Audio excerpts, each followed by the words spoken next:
हरिओम नमस्कार दोस्तों, एक बार फिर से मैं कर्मकांड बाय आनंद पाठक में आप सभी का मैं स्वागत करता हूं। दोस्तों, आज मैं एक बहुत ही अच्छा विषय लेकर आया हूं जो ज्योतिष शास्त्र से जुड़ा हुआ है और वो भी सप्रमाण।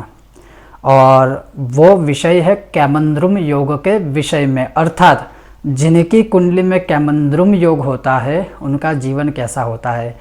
वीडियो को लंबा नहीं करूँगा, बहुत संक्षिप्त में आपको मैं समझाऊँगा, आपको अच्छी तरह से समझ आए ऐसी कोशिश करूंगा और साथ ही उसका प्रॉपर निवारण क्या है वो भी बताऊंगा। तो कैमंद्रुम योग किसे कहते हैं? तो कैमंद्रुम योग अगर आपकी जन्म कुंडली में सिर्फ किसी भी स्थान के ऊपर चंद्र ग्रह अकेला बैठा हुआ है, चंद्र के साथ किसी भी ग्रह की कोई युति ना हो, अर्थात चंद्र के साथ कोई ग्रह ना हो, सिर्फ चंद्र अकेला बैठा हो, चंद्र के अगले स्थान में और चंद्र के पीछे के स्थान में कोई भी ग्रह ना हो, तब उसे कहते हैं कैमंद्रुम योग। अब कैमंद्रुम योग जिनको होता है या कैमंद्रुम योग जिनकी कुंडली में होता है उनका जीवन कैसा होता है, शास्त्र इसके विषय में क्या कहते हैं। और हमने खुद ऐसी बहुत सारी कुंडलियां देखी है कि कैमंद्रुम योग की वजह से जिनका जीवन जीते जी भी अच्छा नहीं होता, जीते जी भी एक मृत्यु समान उनका जीवन होता है। हालांकि मैं कह दूं कि कैमंद्रुम योग जो मैंने आपको बताया कि चंद्र के आगे या चंद्र के पीछे कोई ग्रह ना हो, चंद्र के साथ कोई ग्रह ना हो, तो कैमंद्रुम योग होता है, उनका जीवन अच्छा नहीं होता है। लेकिन सिर्फ इसी आधार पर हम ये डिसाइड नहीं कर सकते कि ये कैमंद्रुम योग ही कहलाएगा, उसमें भी अपवाद है और अपवाद करके उसका भी एक अलग फल निरूपण है, वो भी मैं आपको प्रैक्टिकली आगे दिखाऊंगा। लेकिन इस विषय में क्या कहते हैं हमारे ज्योतिष शास्त्र, तो लिखा है सद्वित्तसून वनितात्मजनैर्विहीनः प्रेष्यो भवेतु मनुजो हि विदेशवासी नित्यं विरुद्ध दिशणो मलिनः कुवेशः कैमंद्रुमे च मनुजाधिपतिः सुतोपि। अर्थात जिनका जन्म कैमंद्रुम योग में होता है वह चाहे राजा का पुत्र हो, चाहे नेता का पुत्र हो, चाहे अभिनेता का पुत्र हो या चाहे कोई भी हो, वो धन, संतान, स्त्री सुख, पत्नी सुख, मित्र सुख, परिवार सुख से रहित होता है, वो दास होता है अपने घर से परदेशवासी। अब परदेश का मतलब सिर्फ यह न सोचे कि एक देश से दूसरा देश जाना, हमारे शास्त्रों के अनुसार, पुराने समय के अनुसार एक स्थल से दूसरे स्थल पर जाना उसे भी परदेश कहा जाता था।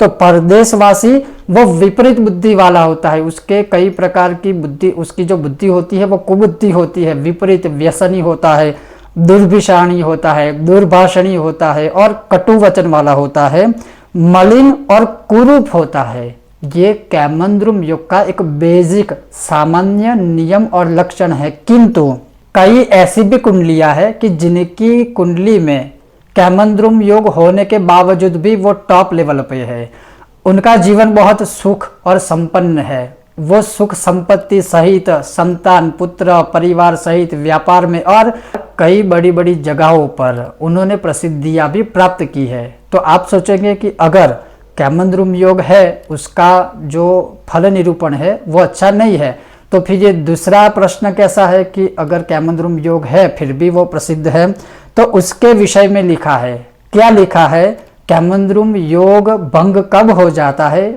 उसका क्षय कब हो जाता है? तो लिखा है प्रालयांशुः सूतिकाले यदावा सर्वहि खेटैर्वीक्षमाणः करोति दीर्घायुष्यं राजयोगं मनुष्यं सत्कोशाढ्यं हन्ति कैमद्रुमं च सर्वे खेटः केन्द्रतूर्येषु संस्था दुष्टो योगश्चापि कैमद्रुमोऽव्ययी दुष्टं सर्वं स्वफलं संह्याय कुर्युः पुंसां सत्फलं वै विचित्रम्। खास सुनिएगा, अर्थात यदि चंद्रमा सर्व ग्रहों से दृष्ट हो तो वो मनुष्य लंबी आयु वाला, अधिक जीने वाला, राजयोग वाला, राजाओं जैसा सुख भुगतने वाला और धन संपत्ति युक्त, अगर व्यापारी है तो व्यापार में एक अच्छी प्रसिद्धि प्राप्त करने वाला, वो धनवान होता है। पुत्रवान होता है, संतानवान होता है, पत्नीवान होता है, परिवारवान होता है, अर्थात उसे सब कुछ प्राप्त होता है और उसकी कुंडली में कैमंद्रुम योग का विनाश हो जाता है। और उसमें भी लिखा है कि जब सब ग्रह चारों केंद्रों में स्थित हो, यानी अधिक ग्रह केंद्र स्थानों में जब स्थित हो तो कैमंद्रुम योग का फल नष्ट हो जाता है, अर्थात कैमंद्रुम योग उसे कहते ही नहीं है, वो नष्ट हो जाता है और उसका फल उसे पॉजिटिव सकारात्मक प्राप्त होता है। अब मैं प्रैक्टिकली आपको दिखा दूं कि कैसे कैमंद्रुम योग होता है, उसका भंग कैसे होता है, वो भी आप देख लीजिए। मैंने कुछ थोड़ा आपके लिए तैयारी पहले से की हुई है। तो देखिए, ये मैंने यहाँ पर एक एग्जाम्पल रेडी किया है कि कैमंद्रुम योग किसे कहते हैं। तो जो प्रथम प्रश्न है कैमंद्रुम योग किसे कहते हैं, तो आप देख सकते हैं यहाँ पर, ये सिर्फ एक एग्जाम्पल है। जैसे यहाँ पर मान लीजिए किसी के कुंडली में यहाँ पर चंद्र या कहीं पर भी चंद्र है मान लीजिए, तो चंद्र के साथ अन्य कोई ग्रह नहीं है, चंद्र के आगे कोई ग्रह नहीं है, चंद्र के पीछे कोई ग्रह नहीं है, अर्थात यह कहलाता है कैमंद्रुम योग। चंद्र के साथ कोई ग्रह ना हो, चंद्र के आगे कोई ग्रह ना हो और चंद्र के पीछे कोई ग्रह ना हो, तब बन जाता है कैमंद्रुम योग। दूसरी बात कि वो नष्ट कब हो जाता है, उसका कैमंद्रुम योग का जो कैमंद्रुम योग जो भंग कब होता है, तो मान लीजिए चंद्र के साथ कोई भी ग्रह अगर यहाँ बैठा है तो वो कैमंद्रुम योग नहीं कहलाएगा।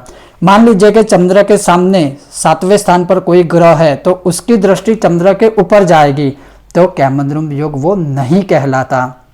मान लीजिए चंद्र के आगे कोई एक ग्रह है, पीछे नहीं है, तो भी कैमंद्रुम योग नहीं कहलाएगा। मान लीजिए चंद्र के पीछे कोई एक ग्रह है, 2 है या 3 है, चाहे कितने भी ग्रह है, आगे नहीं है, तो भी कैमंद्रुम योग नहीं कहलाएगा। मान लीजिए किसी भी जगह पर अन्य कोई ग्रह है और उनकी दृष्टि चंद्र के ऊपर जाती है, जैसे मान लीजिए यहाँ पर कोई भी ग्रह है तो उसकी दृष्टि 7वें स्थान पर जाएगी, यानी चंद्र के ऊपर जाएगी, तो वो कैमंद्रुम योग नहीं कहलाएगा। उसी तरह से मान लीजिए यहाँ पर मंगल है और मंगल की जो दृष्टि है वो है 4, 7 और 8, तो 1, 2, 3, 4, तो चौथे स्थान पे मंगल की दृष्टि यहाँ पर अगर जाती है तो ये कैमंद्रुम योग नहीं कहलाएगा। उसी प्रकार से शनि है तो शनि की जो दृष्टि है वो भी जाएगी 3, 7 और 10, तो यहाँ पर अगर शनि की दृष्टि शनि यहाँ पर है तो उसकी दृष्टि यहाँ पर अगर जाती है तो कैमंद्रुम योग नहीं कहलाएगा। अब सबसे बड़ी बात, जो केंद्र स्थान है यानी 1, 4, 7 और 10, ये 4 केंद्र स्थान कहे जाते हैं। अब मान लीजिए कि यहाँ पर चंद्र है, मान लीजिए यहाँ पर या यहाँ पर चंद्र है और उनके आगे पीछे कोई भी ग्रह नहीं है, तो वो हो जाएगा कैमंद्रुम योग। किंतु वो केंद्र स्थान में है तो उसका प्रभाव आपको सकारात्मक प्राप्त होगा। मान लीजिए यहाँ पर चंद्र है, सिर्फ चंद्र है और बाकी के अन्य स्थानों में सर्वाधिक ग्रह अगर बैठे हुए हैं तो वो धनवान होगा, वो धनी होगा। कैमंद्रुम योग होने के बावजूद भी वो दुखी नहीं होगा। तो अर्थात कई लोग ऐसे सोचते हैं या कई लोग ऐसे ही कह देते हैं कि चलो चंद्र के आगे कोई ग्रह नहीं है, पीछे कोई नहीं, साथ में नहीं है, तो किसी को कह दिया कि आपको कैमंद्रुम योग है, ये होगा वो होगा। डरने की कोई आवश्यकता नहीं है, उसको शास्त्रों के अनुसार पूरी तरह से अध्ययन करना चाहिए। क्या चंद्र के ऊपर किसी ग्रह की दृष्टि है, चंद्र कौन से स्थान में यहाँ पर बैठा हुआ है, क्या वो केंद्र स्थान में है या बाकी के अन्य ग्रह केंद्र स्थान में है, तो चंद्र कहाँ है, ये सारे अन्य भी नियम है ज्योतिष शास्त्र के अनुसार, वो भी देखने चाहिए और उसके बाद ही डिसाइड करना चाहिए कि कैमंद्रुम योग है या नहीं है। तो आपने देखा, मैंने कोशिश की कि आपको मैं सरल भाषा में समझा सकूं कि कैमंद्रुम योग कब होता है, कैसे होता है। अब उसका जो एक सामान्य प्रेडिक्शन है कि अगर कैमंद्रुम योग सही में है, उसका भंग नहीं होता है, तो उनका जीवन, जैसे मैंने शास्त्रों के प्रमाण सहित बताया कि उनका जीवन सब कुछ होने के बावजूद भी उसके पास कुछ भी नहीं होता, हर एक प्रकार से दुखी होता है। किंतु जैसे कुछ मैं आपको चीज़ें बता दूं, जैसे हमने भी कई सारी कुंडलियां देखी है, शास्त्रों में भी इसका प्रमाण दिया हुआ है कि चंद्र अगर दुर्बल है तो पहले तो मानसिकता यानी मानसिक बल दुर्बल हो जाएगा, तो मेंटली भी प्रॉब्लम हो सकती है, रात को सोने में काफ़ी समस्याएं हो सकती है, कई प्रकार के नेगेटिव स्वप्न आते हैं। ऐसे लोगों को जल्दी से किसी की नज़र लग जाती है और बहुत ही कमज़ोर मन वाले ऐसे लोग होते हैं, और उन्हीं की वजह से चंद्र को ज्योतिष में माता भी कहा गया है। तो उनकी वजह से, या जैसे समझ लीजिए कि उनके कुंडली में अगर कैमंद्रुम योग है तो उनकी वजह से उनकी जो माता है उनको भी थोड़ी बहुत समस्याओं का सामना करना पड़ता है। इसके अलावा भी कई सारे इसके नेगेटिव इम्पैक्ट है। तो ये कैमंद्रुम योग है। अब जहां तक बात रही कि अगर ऐसा योग है, कैमंद्रुम योग है, तो उसका निवारण क्या है। तो कैमंद्रुम योग का जो निवारण है वो सर्वप्रथम निवारण ये है कि 3 से 4 रति का आपको मोती लेना है। उस मोती को अपनी कनिष्ठिका उंगली में, हो सके तब तक कनिष्ठिका उंगली में चांदी में ही आपको धारण करना है, पहनना है सोमवार के दिन, या फिर गले में आप पेंडेंट भी धारण कर सकते हो। किंतु कब धारण करना है, तो किसी भी विद्वान ब्राह्मण के द्वारा या फिर अपने याप या ब्राह्मण को अपने वहां बुलवाकर उनके ऊपर 44,000 चंद्र के मंत्र जाप करवाने हैं, उसकी प्राण प्रतिष्ठा करनी है और उसके बाद ही उसे धारण करना है। ये प्रथम निदान है और संपूर्ण तरीके से परफेक्ट निदान है। दूसरा निदान है कि प्रतिदिन जब भी आप अपने घर से बाहर निकलते हो तो सफ़ेद चीज़ों का सेवन करके निकलिए। जैसे मान लीजिए आप चाहो तो थोड़ी शक्कर खा के या दही खा के या थोड़ा सा दूध पीकर आप चाहो तो घर के बाहर निकल सकते हो, तो किसी भी प्रकार की कामों में कोई समस्याओं का सामना आपको नहीं करना पड़ेगा। उसके पश्चात अन्य उपाय है कि भगवान शिव की जितनी हो सके भक्ति करें। खास करके शिवोपासना करने से चंद्र शांत हो जाएगा। हो सके तो जैसे 12 ज्योतिर्लिंग में सबसे पहला जो ज्योतिर्लिंग है सौराष्ट्र सोमनाथम च, तो जहाँ तक हो सके तो जीवन में एक बार अवश्य कोशिश कीजिएगा कि सोमनाथ महादेव के दर्शन करने से चंद्र से संबंधित जो भी समस्याएं होगी, जो भी शाप होंगे, वो सब नष्ट हो जाएंगे। और एक अद्भुत उपाय है लघु रुद्र, अर्थात भगवान शिव के ऊपर ब्राह्मणों को, विद्वान ब्राह्मणों को बुलवाकर अपने नाम से संकल्प करके इस चंद्र का निदान करने के लिए, कैमंद्रुम योग का निदान करने के लिए संकल्प करने के बाद लघु रुद्र यज्ञ, या अगर मान लीजिए आपको यज्ञ न करवाना हो तो भगवान शिव के मंदिर में या अपने घर में ही शिवलिंग के ऊपर अष्टाध्यायी रुद्र द्वारा अभिषेक करके, या फिर लघु रुद्र ही करवा के लघु रुद्र अभिषेक करवाइए ब्राह्मणों के द्वारा संकल्प करके। अवश्य आपकी कुंडली में जो कैमंद्रुम योग है जिसके कारण आप बहुत सारी समस्याओं से जूझते हो, वो सब दूर हो जाएगी। मानसिक बलोबल आपको बहुत अच्छा प्राप्त होगा, शारीरिक पीड़ाओं से भी आपको मुक्ति मिलेगी, आपका स्वास्थ्य भी अच्छा रहेगा। किसी भी जगह पर अगर आपके कोई कार्य नहीं बन रहे हैं वो भी सफल हो जाएंगे। नींद अगर आपको नहीं आती है तो वो भी अच्छी आने लगेगी। यानी कैमंद्रुम युग से रिलेटेड जो भी समस्याएं हैं जन्म कुंडली के अनुसार वो सारी समस्याएं दूर हो जाएगी।